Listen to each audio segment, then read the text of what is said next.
Well,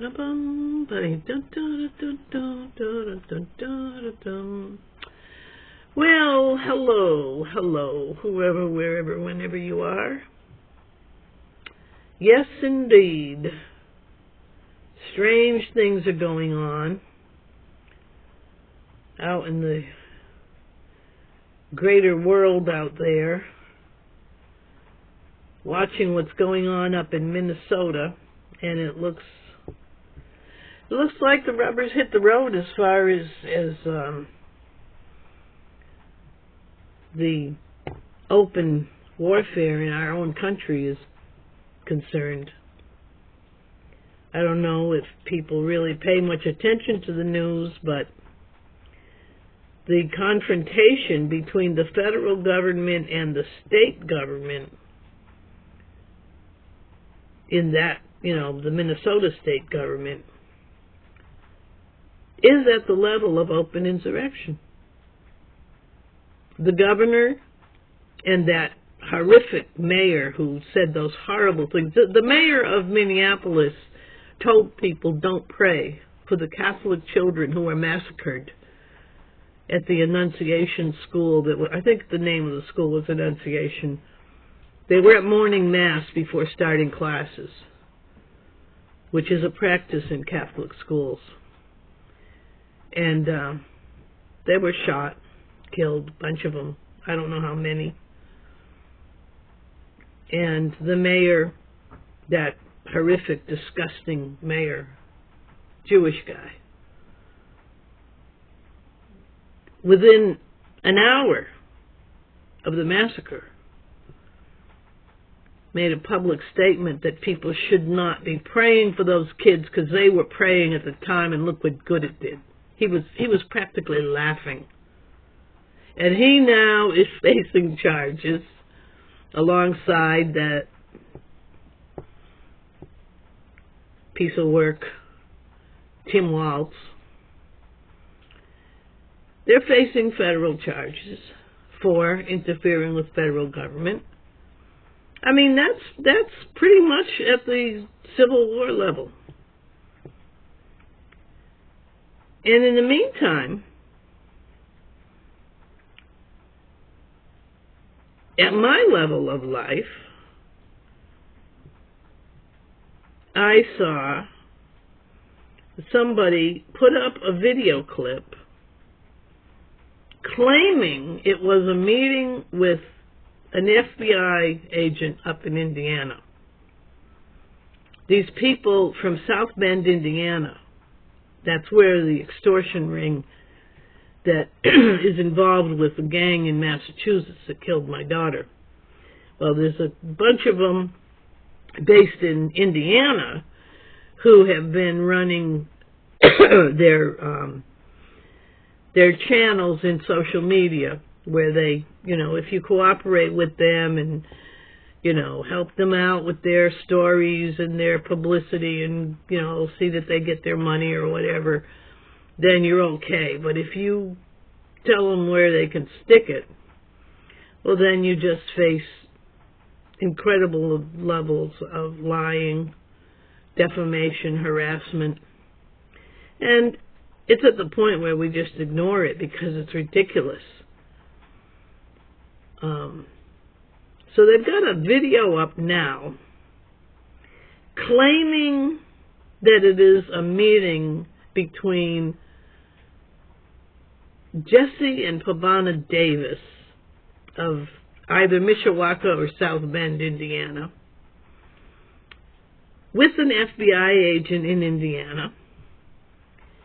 And they don't have the whole narrative in it of what they went to the FBI about, but if they introduce it, Davis introduces it as they went in and spoke to them. So they initiated something. They went to the FBI. The FBI didn't go to them. And they told them some kind of story that, based on the previous narrative that Davis was going on about, included me and was mainly about some friends of mine, but included me. And the friend of mine it was mainly about was the composer whose music they've been trying to shut down for the simple reason that they can't get economic control of his business. That's it in a nutshell. I mean, it's a lot more complicated than that, but that's what it boils down to. The lawsuits that they've participated in that got thrown out of court included such things as, if they win, it was a claim of defamation because they got my musician friend angry enough to sink to the level of name-calling. And then as soon as they were able to trigger him, they ran off to court and filed a stupid lawsuit. One of their buddies did. And, you know, this is what goes on. So now they claim to have gone to the FBI. They think people are going to believe that somehow you can go into an FBI office, speak to an agent, and have a video of that meeting in which you are opening a case against somebody that you want investigated, and you're going to go in and within, I don't know, from the way he spoke, this has supposedly just happened within the past few days or week, you put that in your video channel to the world. Like, number one, if that were a real clip, the FBI doesn't work that way. The first question is, how did you get the hold of the clip of yourself talking to the agent? It's possible that Jesse Davis actually did go into an FBI office and actually surreptitiously recorded it, because he's done that kind of thing elsewhere. Got away with it. But down in the bottom of the screen, he's got some text that says something that I couldn't really read because it was a little blurry, but then it says FBI, and then in parentheses, unverified. So this is supposed to make the clip look official.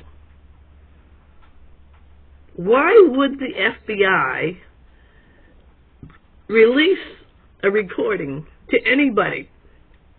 A plaintiff, a defendant, a private citizen, or anybody that looks like this. And the dialogue that you can hear in the FBI, you can in the clip, you can hear the FBI agent say, well, I'm going to have to look into this because, you know, what you've said is serious and we're going to look into it. And I'm going to want to speak to each of you separately. And he's speaking to Pavana Davis and Jesse Davis. Then you can hear Paula say something like just a little, I don't know, hello, or, you know, a little yes or something. And then you can hear Jesse Davis say a few things. So you know that, but their voice is off camera. Now they do have, Sewardtown does have a history of deep fakes. They have done fake phone calls where they've put up videos claiming to be having phone conversations with people that, I had a bunch of people called me up. All of them didn't call me, but texted to me and emailed to me, contacted me, all upset because they were playing a video in which they appeared to be having a conversation with me. And they had some kind of AI, deep fake voice of mine. It wasn't me. They didn't even take words I had said anywhere. They had made up.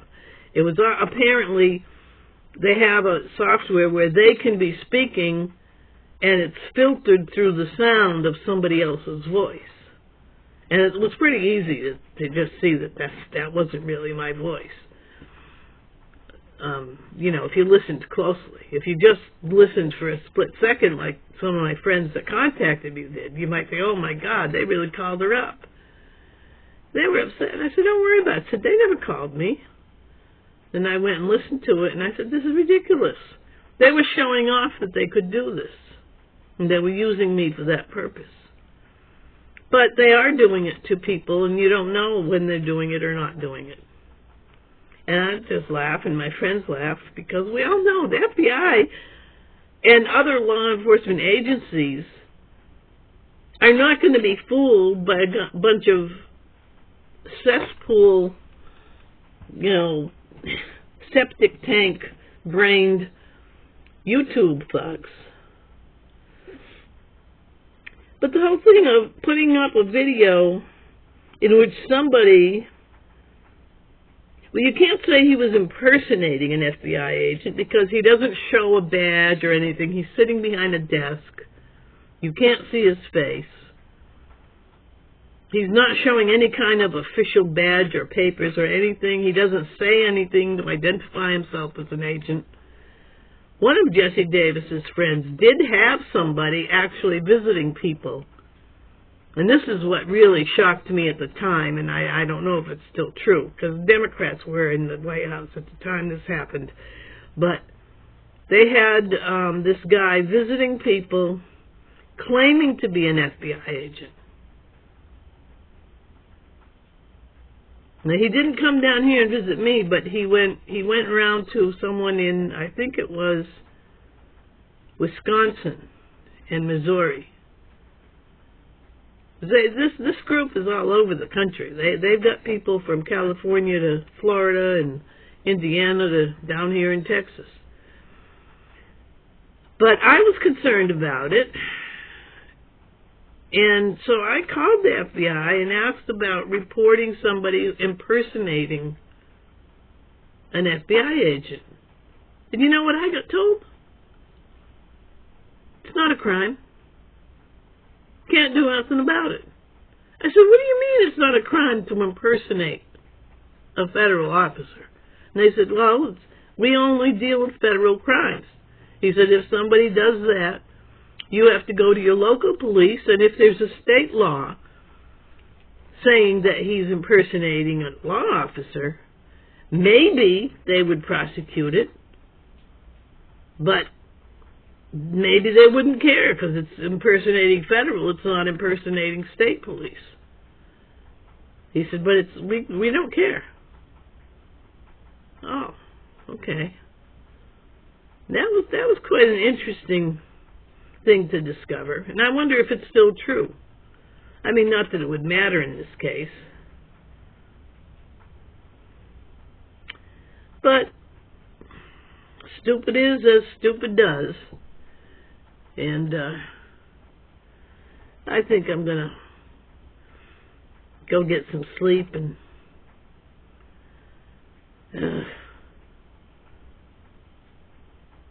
tell you though, Jesse Davis, the turd that won't flush. Denise Matto, over and out.